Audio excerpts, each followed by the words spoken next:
Bonjour à tous, j'espère que vous allez excellemment bien. Aujourd'hui, on se retrouve pour parler cyclisme, pour faire le débrief de Liège-Bastogne-Liège, version féminine. On va revenir sur les courses au top, les bonnes et dames du jour, comme d'habitude, du côté de ces vidéos. Allez, n'hésitez pas à vous abonner à la chaîne, à réagir dans les commentaires, à mettre un pouce bleu, à partager la vidéo sur les réseaux sociaux, notamment auprès de vos proches, si vous pensez que ça peut les intéresser. Dans les commentaires, n'hésitez pas à me dire qui vous a plu, qui vous a déçu. Quand vous vous abonnez à la chaîne, vous pouvez rajouter la petite cloche. Comme ça, vous êtes au courant des dernières vidéos qui viennent de sortir, notamment des vidéos cyclisme. Si vous avez les moyens et que vous voulez soutenir mon travail, vous pouvez faire un super thanks. Vous pouvez également booster cette vidéo 3 fois gratuitement par semaine. On commence tout de suite, donc, avec Liège-Bastogne-Liège. Alors, on a vu un petit peu plus de courses que pour la Flèche Wallonne. On a eu 10 km en plus.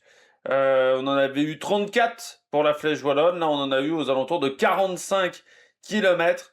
Ça reste pas suffisant, hein. Voilà. Bon, je vais pas redire ce que j'avais dit du côté de la Flèche Wallonne, hein, mais c'est les mêmes idées. Pour moi, c'est pas assez, c'est pas assez. Et je comprends pas pourquoi, contrairement à Flanders Classic, vous n'avez pas au moins la course diffusée à partir de 15h. Mais pour ça, il faudrait des équipes distinctes, parce que je pense qu'il est là le problème. C'est qu'aujourd'hui, je suis quasiment sûr que ASO, pour faire également des économies, n'utilise qu'une seule équipe de motos.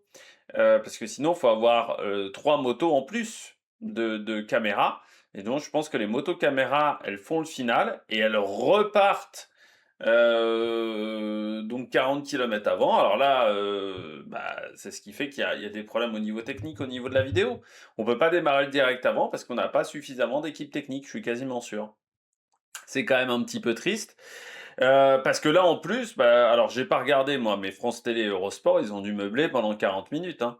Après la course masculine, il y a eu 40 minutes avant, plus de 40 minutes avant d'avoir la course féminine. C'est quand même un petit peu, enfin, ça reste extrêmement problématique, je trouve. Voilà, hein, ce genre de choses.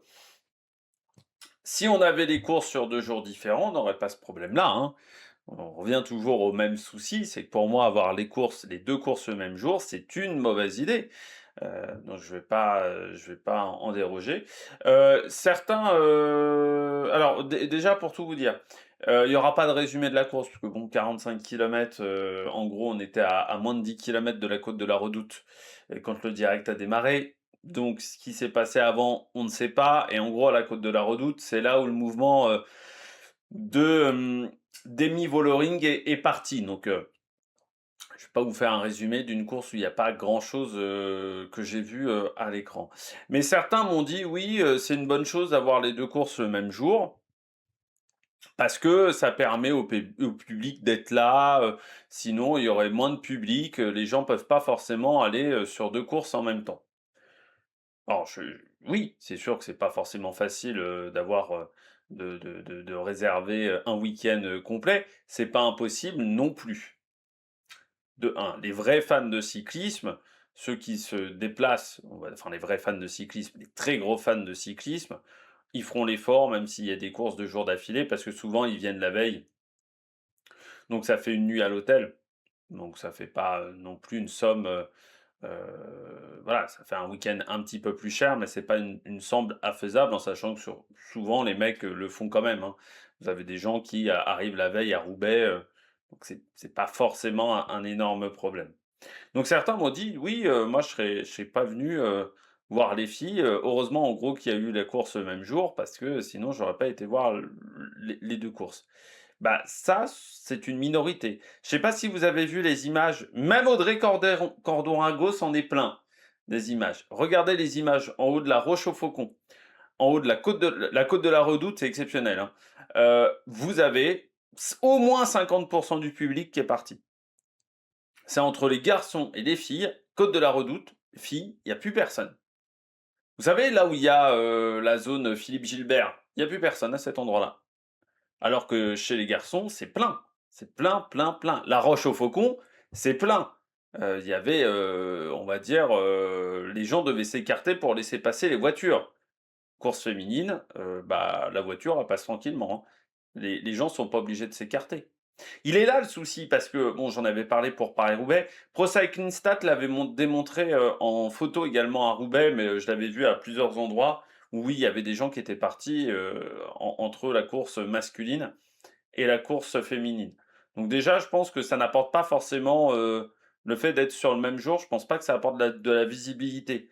Que ça soit on va dire en présentiel, mais que ça soit également sur les médias. Pro Cycling Stats, ils l'ont dit sur Paris-Roubaix, la course féminine, moins 15% de visibilité, moins 10 ou moins 15% de pages vues par rapport à l'année précédente.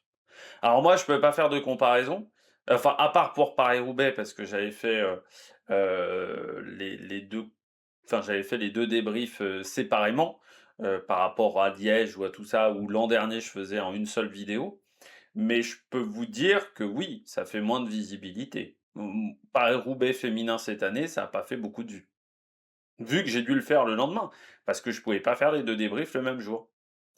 Et au niveau du public, là, dans la côte de la Redoute, les gens qui sont restés, hein, dans la côte de la Redoute, chantaient quand même moins de ferveur. Je le comprends totalement, parce que ça veut dire que si tu as été à la côte de la Redoute, je pense que pour accéder à la côte de la Redoute, c'est le matin qu'il faut y aller, ou au moins à midi, il faut être présent.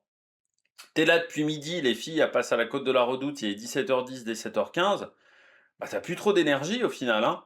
Là, il te manque un peu d'énergie, pour être encore réactif, pour pouvoir, encourager, parce qu'encourager demande quand même un petit peu d'énergie, autant les filles que les garçons. Donc moi, je pense que c'est une mauvaise idée, je vais pas, changer, d'avis là-dessus. Et puis moi, ça m'empêche de faire le débrief juste après la course directement. J'aimerais pouvoir faire le débrief de la course féminine dans la foulée, mais si je fais ça, le débrief masculin, il n'arrive pas avant 22h. Et je sais donc que je vais perdre de la visibilité pour la course masculine et que ça apportera pas plus de visibilité à la course féminine. Donc je sais que c'est un énorme problème aujourd'hui. Pour moi, quand il y a une course féminine et une course masculine, ça doit être 2 jours différents. Ça doit pas être le même jour, voilà.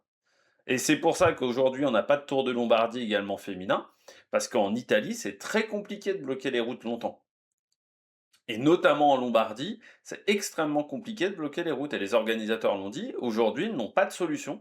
C'est-à-dire, s'ils voulaient faire un Tour de Lombardie féminin, le même jour, ça serait extrêmement difficile. Il faudrait qu'il y ait assez peu d'écart entre les deux courses. Sauf qu'en fin de parcours, il y aurait peut-être un souci avec des filles qui rattraperaient les derniers garçons. Donc, là, il y a quand même un problème, là-dessus et pour moi, ça doit être 2 jours différents.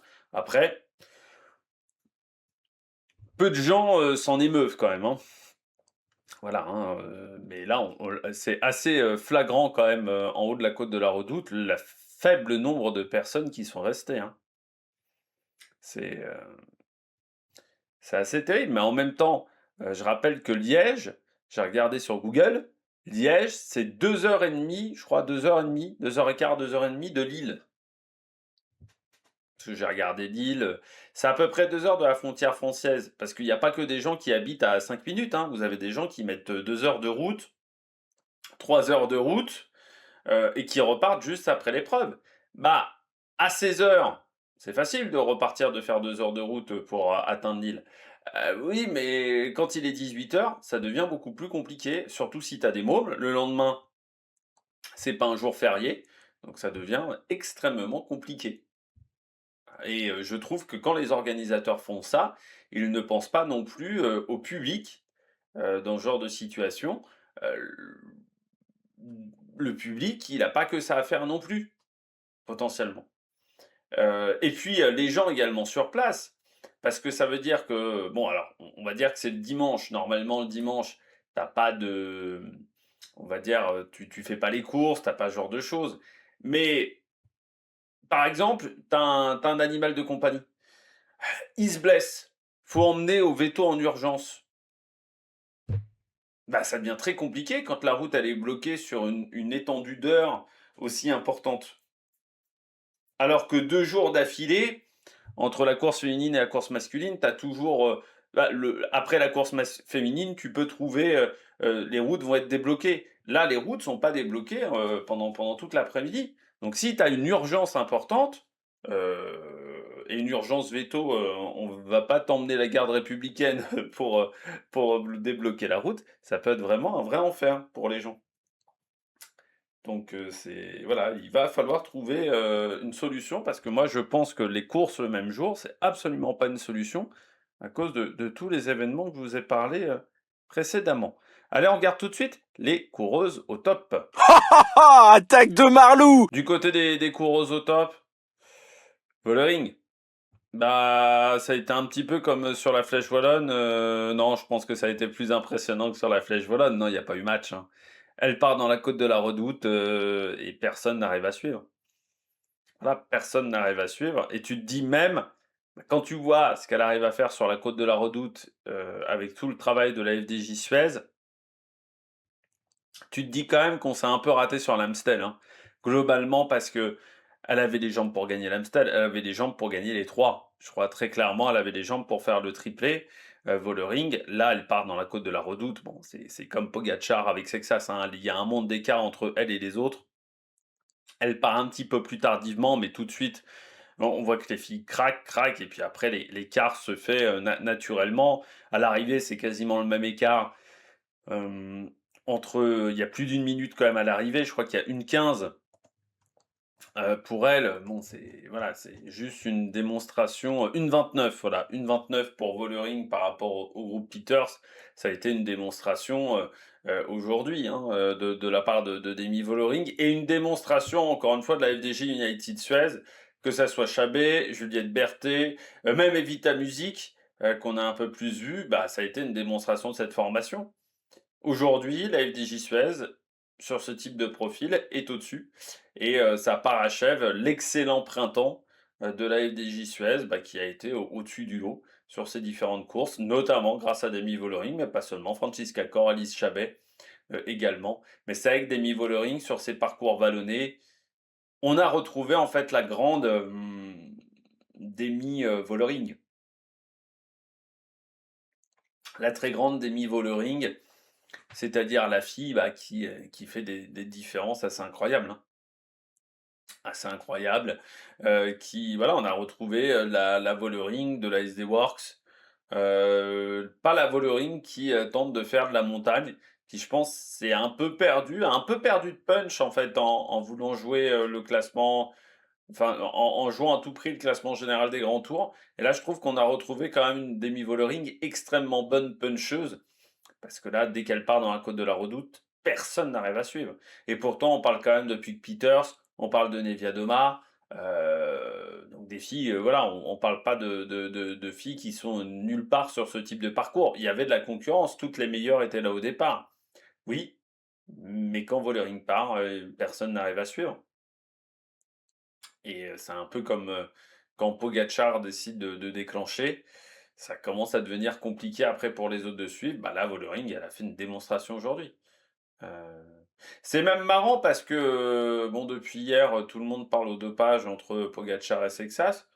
Dans le cyclisme féminin, le dopage, ça n'existe pas parce qu'il y a c'est vrai que quand on regarde du cyclisme féminin, on a l'avantage de pas avoir les gens qui, parlent de dopage, sans forcément avoir de preuves derrière, juste parce qu'un mec domine. Vollering, elle domine, hein, comme Van Vleuten dominait, comme Marianne Vos a dominé à un moment, comme Lorena Wiebes domine sur les sprints, mais comme il y a moins de gens qui regardent, on a aussi moins ce type de messages. Mais oui, du côté de Vollering, elle a fait une démonstration aujourd'hui. Il y a pas grand-chose, en fait, d'autre à dire du côté de Vollering à part, chapeau. Chapeau et bah, en fait, presque avoir des regrets par rapport à l'Amstel, parce que tu te dis: «Si elle était partie dans l'avant-dernier passage du Cauberg, vu les jambes qu'elle avait, Paola Blasi, n'aurait peut-être pas gagné ou il y aurait peut-être eu match face à Paola Blasi. Elle aurait peut-être pu rattraper, Paola, Blasi. Mais à part cette erreur-là, sinon, bon, bah, voilà, elle a été solide parce que la Flèche Wallonne, elle fait pas tout parfaitement et elle arrive quand même à s'imposer. Bon, là, sur Liège-Bastogne-Liège, elle était vraiment sur un autre monde, sur une autre planète. Non, elle a été impressionnante, sur cette semaine d'Ardennaise et on a retrouvé encore une fois la grande Demi Vollering. Donc ça fait, vraiment, vraiment plaisir. Je sais p elle fera pas, la Vuelta, je crois, hein, Vollering, hein. La Vuelta qui commence, la semaine prochaine, qui commence dimanche, hein, la Vuelta. Non, elle fera le Giro et le Tour de France. Elle fera Giro, Tour de France, Demi Vollering. C'est même son prochain objectif. Elle devrait pas courir d'ici le Giro en Demi Vollering. Là, elle va repartir, je pense, en stage en altitude, tout simplement. Demi Vollering. Mais voilà, très belle saison pour le moment de la néerlandaise et surtout, elle enchaîne les résultats sur. Enfin voilà, son pire résultat depuis le début de saison, c'est Estrade Bianche où elle finit que 20e. Mais où Eddie Chabet s'impose. Sinon, bah, elle a fait tout le temps podium et une 64e place sur l'étape numéro 2 de la semaine de la communauté de Valence. Voilà, il n'y a que 2 résultats hors top 5 en 11 jours de course. 3500 points de marqués quand même, hein. Quasiment au niveau UCI, c'est quand même quelque chose. Numéro 1 mondial, hein, je pense, Demi Vollering, hein, sans trop vérifier. Je pense que pour le moment, elle est numéro 1 mondial, que devrait le rester longtemps du côté de la néerlandaise. Deuxième coureuse au top, Paola Blasi. Très belle semaine. Très belle semaine du côté de Paola Blasi, vainqueur de l'Amstel. Troisième sur la Flèche Wallonne. Cinquième ici à Liège. J'avais un peu peur, moi, quand même, du côté de Liège pour Paola Blasi. C'était de voir comment elle arriverait à enchaîner les courses. Parce que c'est vrai que parfois vous êtes un petit peu sur un nuage et puis bon, quand arrive Liège, vous pouvez être un petit peu rattrapé du côté de Paola Blasi. Alors oui, elle a été lâchée hein, dans la côte de la Redoute. Elle n'est pas avec les meilleurs dans la côte de la Redoute. Et elle aurait pu lâcher également mentalement en se disant ah, ma semaine elle est déjà réussie. Bon, en gros, si je me rate aujourd'hui, c'est pas un problème. On m'en tiendra par rigueur. Mais non, elle a voulu s'en sortir, repartir au combat en fin de course, réattaquer, revenir sur Holmgren, essayer de lâcher la jeune Canadienne et puis prendre cette 5e place. Là aussi, Paola Blasi, c'est peut-être quand même un peu la révélation de la semaine, comme Fleur Moore, ça a été la révélation des Flandriennes du côté du cyclisme féminin parce qu'elle a été impressionnante pendant toute la semaine. Ça a été très bonne Amstel, très bonne Flèche Wallonne aussi. Et puis elle enchaîne avec Liège-Bastogne-Liège. Voilà, grosse performance. Et puis chez UAE, ah, on voit encore une fois hein, le gros collectif. Même si on ne gagne pas, bah, on a une Maëva Skiban qui est 12e qui fait son meilleur résultat de la semaine, mais qui a beaucoup travaillé en tant qu'équipière. Hein, Maëva Skiban sur la Flèche Wallonne, elle avait fait le tempo pendant toute la course. Et puis oui, ça reste solide. Et c'est vrai que moi, si j'étais Longo Borghini, je m'inquiéterais parce qu'entre un Tour de France qu'elle a dû abandonner, plus là, le début de saison, c'est un petit peu compliqué avec des virus, un virus qu'elle traîne et qu'elle n'arrive pas à se débarrasser, bah, on s'aperçoit qu'encore une fois, les petites jeunes de la UAE, elles sont là. Et c'est vrai que quand on voit même une Vlodarczyk, quand on voit toute cette formation, bah, les Persico et Longo Borghini, elles doivent se dire, ouh là là, ça se rapproche du côté de cette équipe. Le coup près va peut-être un moment tomber parce qu'il y a quand même une structure autour qui est extrêmement impressionnante. Mais c'est vrai que je suis voilà, Paola Blasi, qui a quand même montré d'excellentes choses. Voilà, cette semaine, elle a été vraiment extrêmement solide. Et puis même depuis le début de saison, hein, il y a eu des très très bons résultats. Troisième notamment de la Cadel Evans. Maintenant, Tour d'Espagne pour Paola Blasi. On verra si elle arrive à continuer dans ce registre. Si elle arrive à enchaîner au niveau des résultats pour elle. Parce que depuis le début de saison, c'est quand même assez impressionnant. Normalement, Tour d'Espagne avec Mavi Garcia et Zwinkels.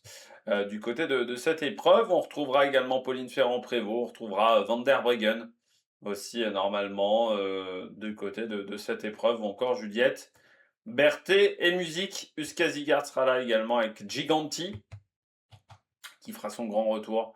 Et puis Nevia Doma sera là également. Voilà, sur ce Tour d'Espagne, il y aura du beau monde. Troisième, Isabella Holmgren.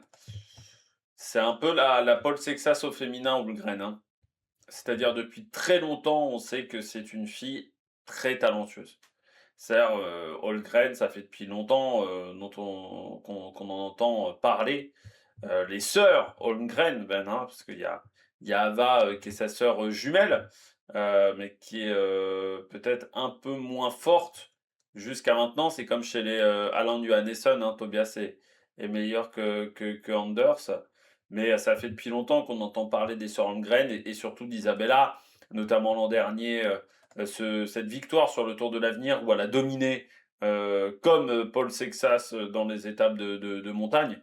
C'est-à-dire qu'elle a été au-dessus, sur ce Tour, de l'Avenir, où moi m'avait impressionné sur le Giro féminin parce que, à 19 ans, être déjà, dans le top 10 de la course, c'était extrêmement, solide de sa part. Voilà, c'est comme, Paul Sexas, on est, à peu près au même niveau, mais je pensais pas qu'elle s'en sortirait aussi bien, sur, Liège-Bastogne-Liège, parce que, ouais, sur la Flèche Wallonne, j'avais trouvé que c'était un petit peu, compliqué pour elle, donc je m'étais dit: «Ah, elle a peut-être pas le registre puncheuse en elle». C'est-à-dire, on sait que c'est une bonne grimpeuse, c'est une bonne, concurrente pour les courses par étapes, mais elle n'a pas encore peut-être ce potentiel au niveau du punch. Et puis bon, bah, là, on a compris quand même assez vite sur Liège que ce serait elle la numéro un de l'équipe. Elle a fait, craquer, Fischer Black, de sa propre équipière, dans le groupe avec Neviadoma.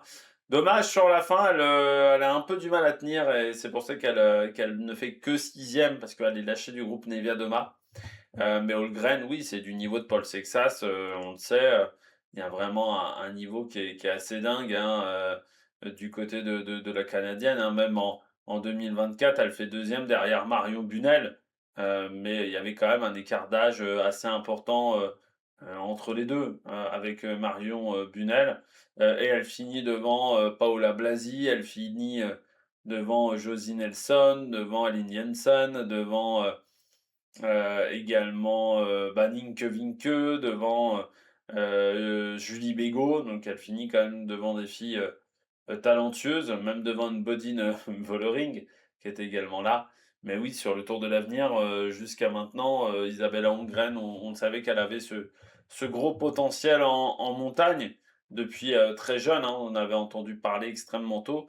Mais maintenant, elle est aussi performante, sur des classiques, d'un jour et elle, il faudra s'en méfier sur les courses, par étapes parce que, bah, là aussi, hein, on est quand même sur un profil qui est très intéressant avec en plus une équipe, qui peut extrêmement bien l'entourer, du côté de cette formation. Donc là, ça peut vraiment être, extrêmement, positif, voilà, pour Isabella, Holmgren, pour la suite parce que on voit quand même des choses, très intéressantes chez cette jeune fille et puis on sent que ça progresse bien et comme Paul Sexas, le niveau de progression est assez important, d'année en année donc il va falloir vraiment faire attention, à elle parce que je pense que ça va être la fille, peut-être à suivre et je pense qu'on va manger surtout, du Isabella, Holmgren. Je pense que vraiment, c'est une fille qu'on va énormément voir dans les années à venir, hein. Isabella Holmgren, donc il va falloir vraiment, faire attention, à elle.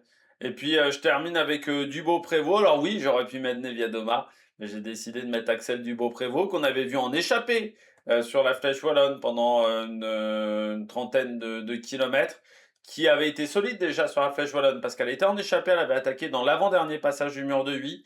Elle avait été rattrapée dans la côte de Cherave par le peloton. Elle avait réussi à résister, à faire le travail, pour ses leaders. Et là, sur Liège-Bastogne-Liège, bah, elle a été, l'une des animatrices, hein, du groupe de poursuite. Elle a énormément attaqué, et fait énormément d'efforts, pour recomposer, ce groupe-là et tenter d'être beaucoup plus efficace dans la poursuite derrière le groupe, Puig-Peters. Moi, j'ai bien aimé, son attitude, à Axel Dubos-Prévost et j'ai trouvé que c'était très intéressant.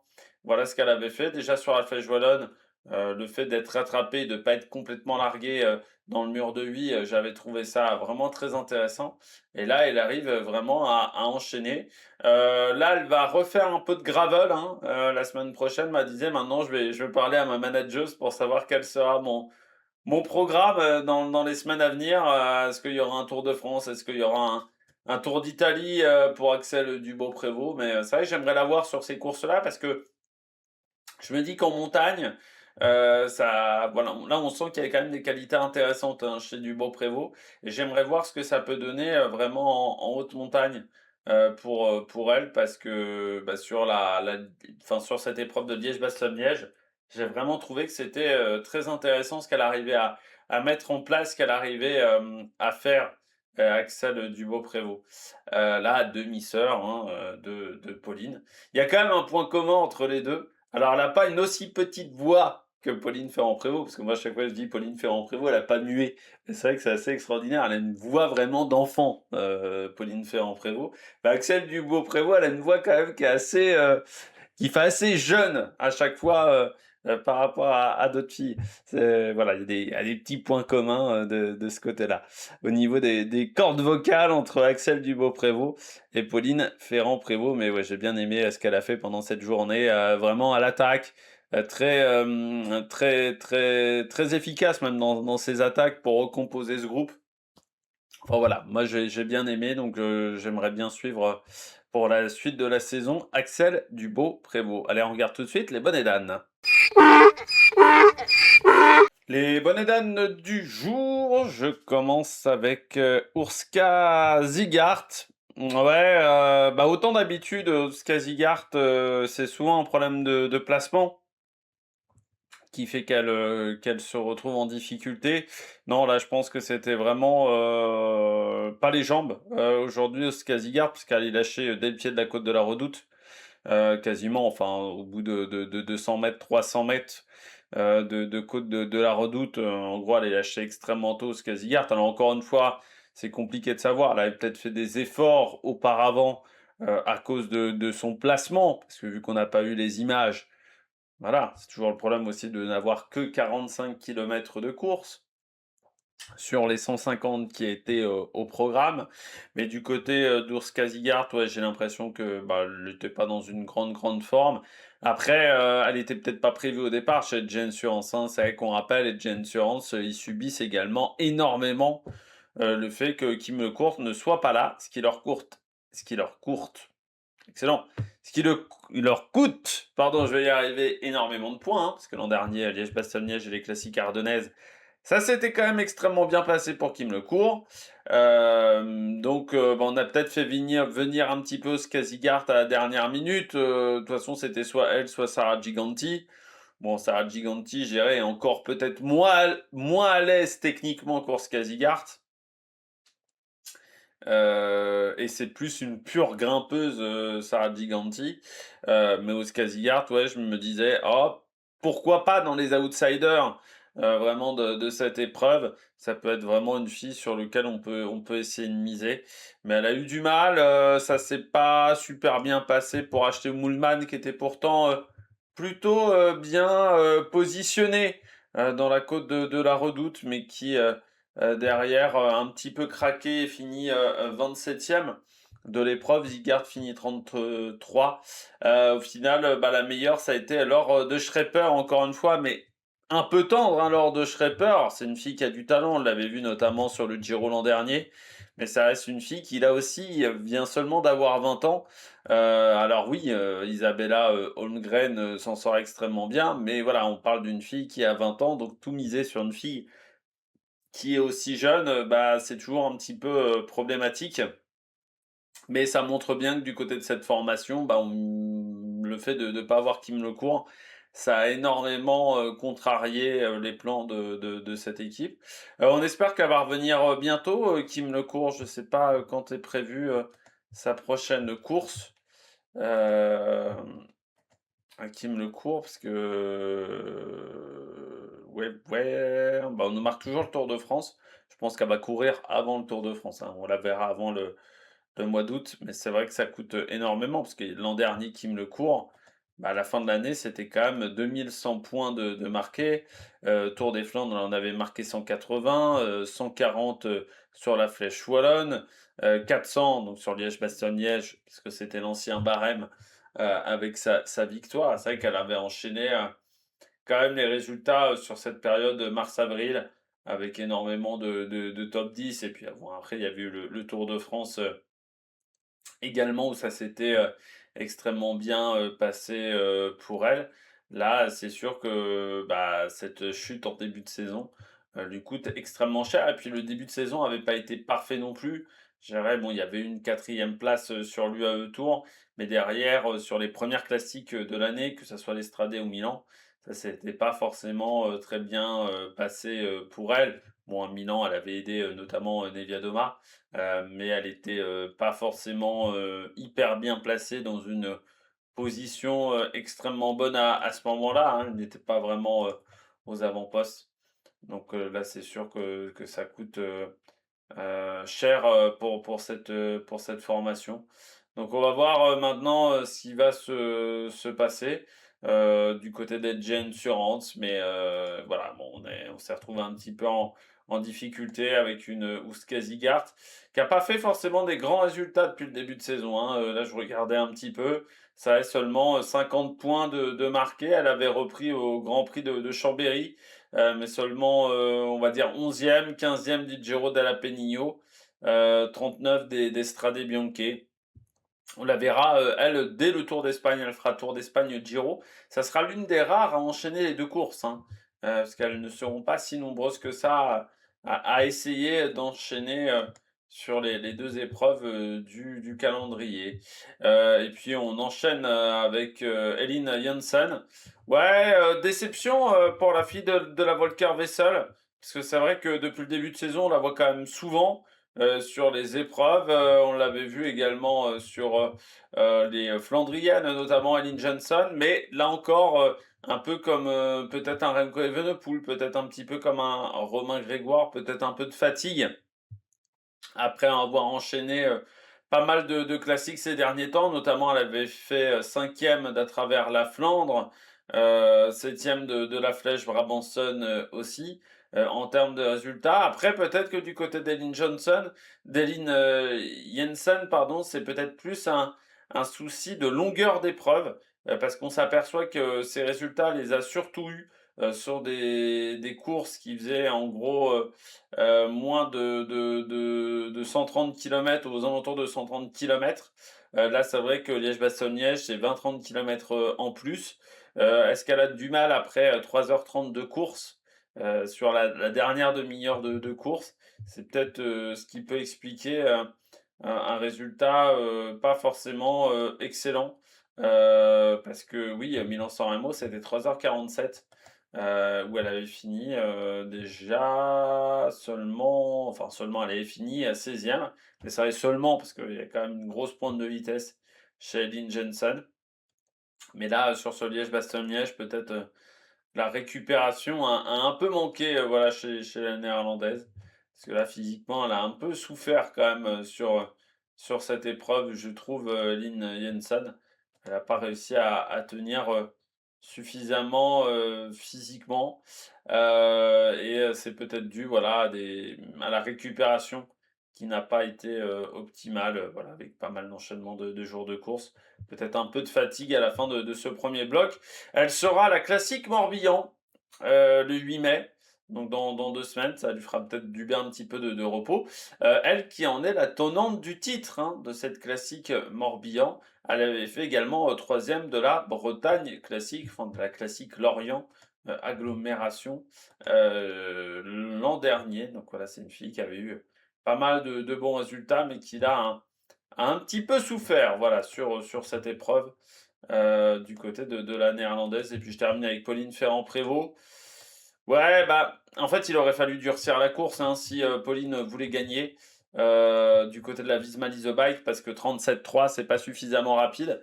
Et ça veut dire que donc on est il fallait durcir la course. Si il y avait eu le même rythme que chez les garçons, c'est-à-dire, on a eu 44,4 chez les garçons, si on avait eu 39 ou 40 km/h de moyenne chez les filles, donc avec une course beaucoup plus intense, en début d'épreuve, je pense que Pauline aurait pu jouer sa carte, parce que, le côté, punchy aurait moins fonctionné chez Vollering, chez Peters. À partir du moment où on n'a pas roulé extrêmement vite sur la première partie de course, bah, c'est devenu beaucoup plus une course de côte, et une course surtout où, la côte de la Redoute allait avoir un impact et la côte de la Redoute, bah, il y a trop de pourcentage, c'est trop punchy en fait maintenant pour une Pauline Ferrand-Prévot. Il faut des montées, un petit peu plus longues, pour la Française et bah, il aurait fallu, durcir la course, hein, du côté de la Visma. Mais on avait peut-être, ouais, c'est vrai qu'il y avait aussi Sarah Van Damme.